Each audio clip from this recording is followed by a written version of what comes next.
It's very similar. And we just made a very fair trade deal with the European Union, and what we wanted, and we made a very good deal with NATO too. You know, they pay for all of this. That's not what we're in this for. We're in it to save thousands of lives every week. Thousands and thousands of lives.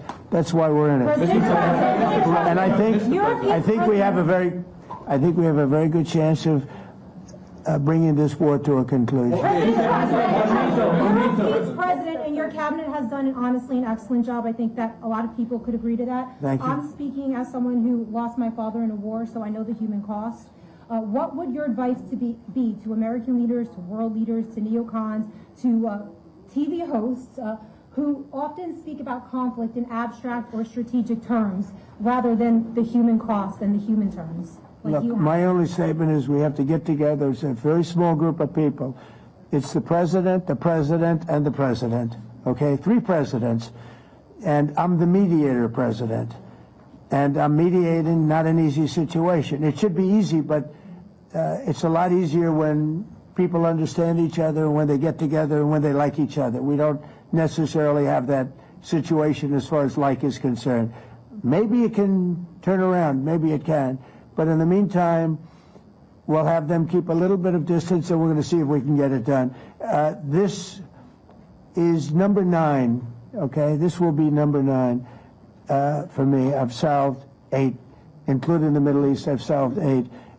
This, I thought, would have been among the easiest. We solved, President Putin mentioned yesterday Armenia, you know, all of the different wars. He said it was amazing because but the big one that he was surprised that we were able to settle was the Middle East. He thought it was incredible. He was very generous in that sense. This should be something we're able to settle, and I think we will be able to settle. Brian.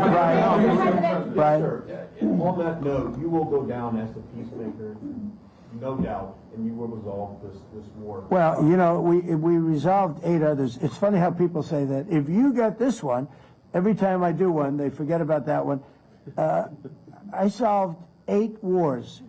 Go to Rwanda and the Congo, talk about India and Pakistan, look at Thailand, look at all of the wars that we solved. And every time I solve one, they say, if you solve the next one, you're going to get the Nobel Prize. I didn't get a Nobel Prize. Somebody got it who's a very nice woman, very nice. I don't know who she is, but she was very generous. So I don't care about all that stuff. I just care about saving lives. But this will be number 9. But every time I solve one, they said, sir, if you solve one more, you're going to be known as a peacekeeper. So to the best of my knowledge, we've never had a president that solved one war. Not one war. Bush started a war. A lot of them start wars, but they don't solve the wars. They don't settle them. And especially when they have nothing to do with us. I saw almost, I guess, just about all of these wars had nothing to do with us. But I saved tens of millions of lives. The Prime Minister of Pakistan said, I saved millions of lives in interceding on Pakistan, and you look at Pakistan and India as an example. That would have been a bad one, 2 nuclear nations, right? So I say this, this is pretty much the last one, although I do understand that Pakistan attacked, or there is an attack going on with Afghanistan. That's an easy one for me to solve if I have to solve it. In the meantime, I have to run the USA, but I love solving wars. You know why? I like stopping people from being killed, and I've saved millions and millions of lives, and I think we're going to have success with this war. Wait, please. This President Zelenskyy, this is your 3rd time over here. Oh. And by the way, you look excellent. Thank you, sir. Thank you. For you, by the way.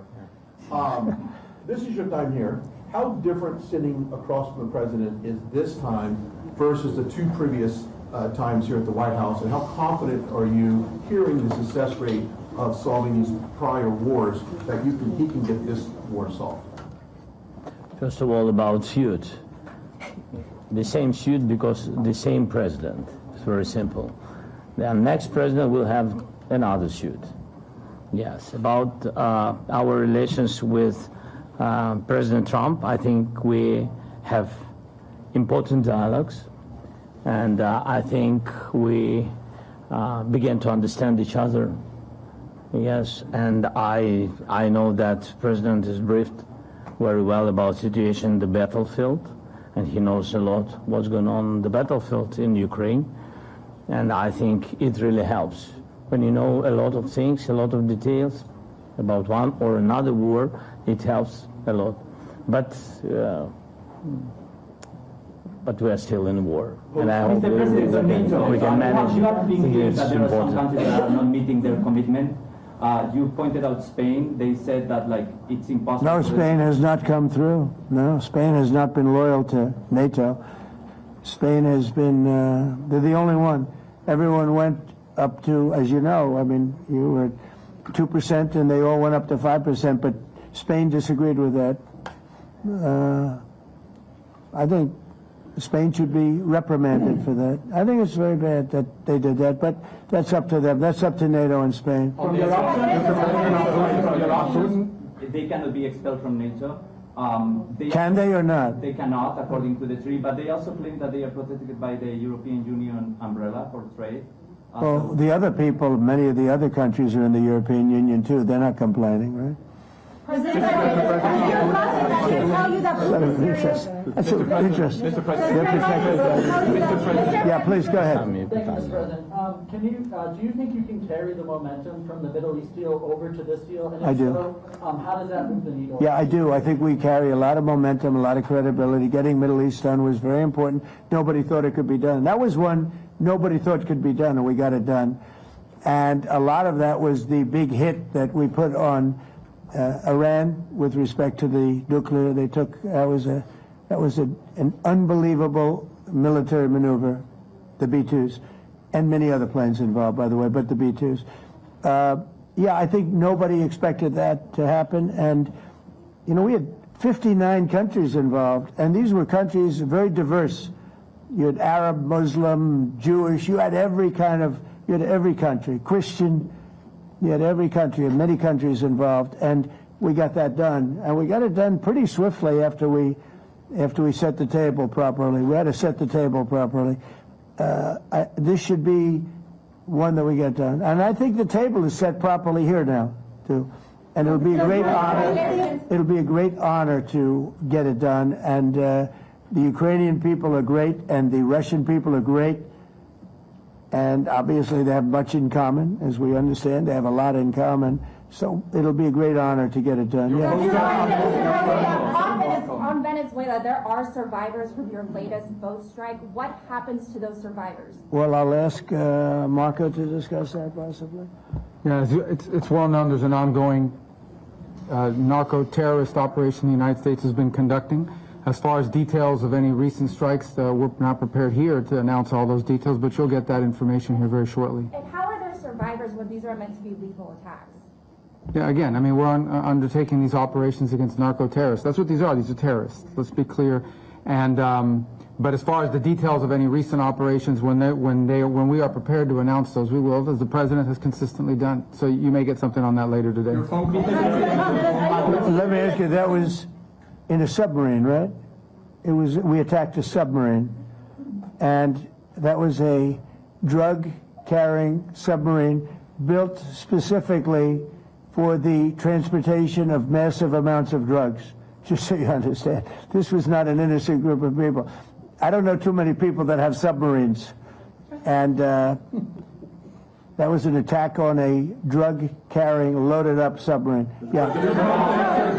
On Putin, is it your belief, as Mr. Zelenskyy said yesterday, that the threat of tomahawks and costs, as Secretary Hicks put it, is that bringing him to the table, the fact that it's kind of a carrot and stick? I don't know what's bringing him to I think he wants to make a deal, that's all. I can't tell you what's bringing him. Sure, that's the threat of that is good, but the threat of that is always there. Tomahawks are very dangerous weapons. They're incredible weapons. If you like warfare, it's one of the most accurate. You know, we hit 30 Tomahawks in Iran after the B-2s did their damage. We sort of gave it a little capper with 30 Tomahawks from a submarine, quite far away actually, but they're an amazing weapon. They're a very powerful weapon, but they're a very dangerous weapon, and it could mean big, escalation. It could mean a lot of bad things can happen. Tomahawks are a big deal. But one thing I have to say, we want Tomahawks also. We don't want to be giving away things that we need to protect our country. We have a very strong country right now. We have a strong military. We have the greatest military in the world. We have the greatest weapons in the world. I want to get this war over. Okay? Putin-Trump tunnel to connect Russia and Alaska. Are you interested? I just heard about it. A tunnel from Russia to Alaska. I just heard about that one. That's an interesting one. We'll have to think about that. I hadn't heard that. We just did a nice road in Alaska that's going to get us to a lot of minerals, and we have a piece of it, a good piece of the ownership because of the fact we made it possible. But this came up yesterday, a tunnel from Russia to Alaska. That's an interesting. What do you think of that, Mr. President? Do you have any ideas? How do you like that idea?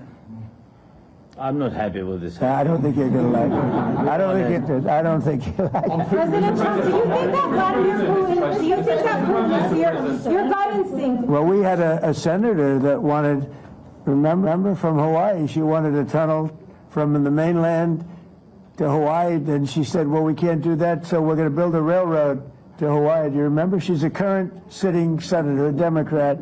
She wants a railroad to go to Hawaii, right? You know who that is, right? She's another. She's another beauty. Yeah, please. On your meeting with Putin, aren't you concerned that maybe the Russian president is trying to buy himself more time? Yeah, I am, but you know, I've been played all my life by the best of them, and I came out really well. So it's possible, yeah, a little time. It's all right. But I think that I'm pretty good at this stuff. I think that he wants to make a deal. I made 8 of them. I'm going to make a 9th. I think he wants to make a deal. Well, I think that he should have won the war in a week. Yeah, I do think. And if we didn't give the anti-tank missiles, as you know, the javelins they call them, they got stuck in the mud.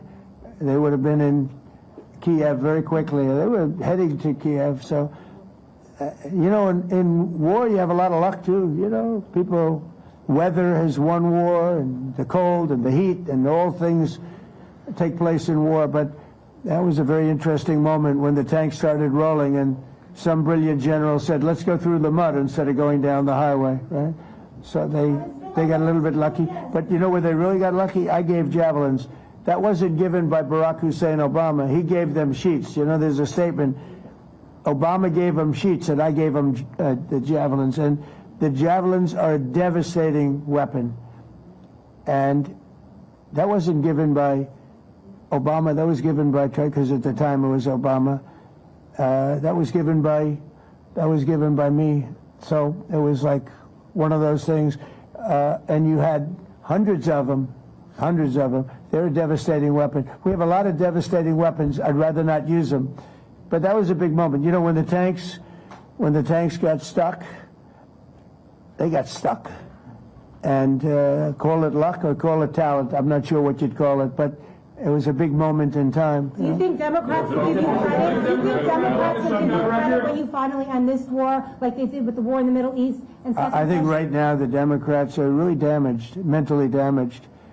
They want to take $1.5 trillion with a T, $1 trillion, and give it to people that invaded our country. They came into our country illegally, from prisons, from mental institutions, gang members. They want to give them health care and take it away from our citizens. We're not going to do that. $1.5 trillion. They want to destroy our health care system. We're not going to let that happen. Have you authorized CIA operations in Venezuela as part of? Well, I wouldn't say that, but some interesting things are happening around the world, I'll say that. Mr. President, it has been reported that Maduro offered everything in his country, all the natural resources. He even recorded a message to you in English recently, offering mediation. What should we do in order to stop that? He has offered everything. He's offered everything. You're right. You know why? Because he doesn't want to fuck around with the United States. Thank you, everybody. Thank you. Thank you, everybody. Thank you, guys. Thanks, guys. Let's go. Start moving. Thank you, guys.